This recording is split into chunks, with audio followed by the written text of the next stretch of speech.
You have a relationship with someone and it's kind of conflict laden, and you think, each time you have a conflict you think, should I be in this relationship?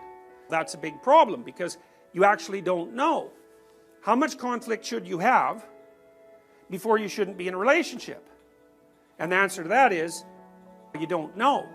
Now, there's actually some empirical work on the topic, so I can give you a provisional answer, which is quite interesting. So, there was a research psychologist a while back who I thought did a brilliant study, and they had couples record positive events just qualitatively. How many positive interactions did you have with your partner during the day versus how many negative interactions? I don't think they quantified the degree to which they were positive and negative. They're just going to assume that across multiple instances that would wash out. And what they found was, it's quite cool, they found that if you had fewer than 5 positive interactions to every negative interaction, the relationship was going to collapse. But the other thing they found, which I thought was really lovely, was that if you had more than 11 positive interactions to 1 negative interaction, the relationship was also doomed. Everyone knows that, because if someone's wandering around treating you like a god or a goddess, the first thing you're going to do is be just contemptuous of them and then completely bored.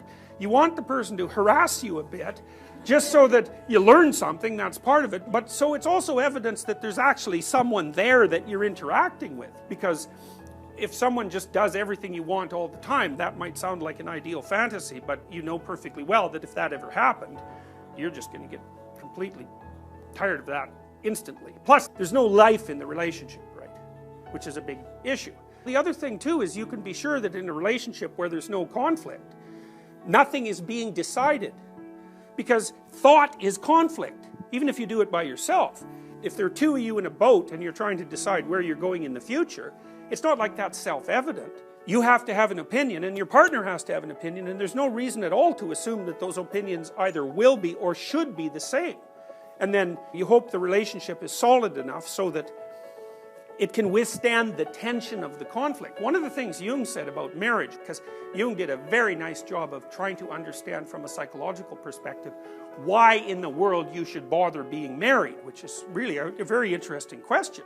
And one of the things he said was that you don't need to tie 2 things together if they'll just stay together of their own accord. So the fact that marriage is a human universal, which it is, indicates that there is enough tension within intimate relationships, centrifugal tension, to blow them apart.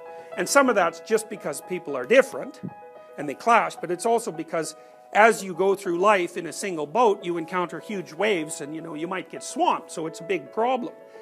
His point was that the marriage vow was necessary because if your response to potential conflict was, I can leave, you can't have the conflict.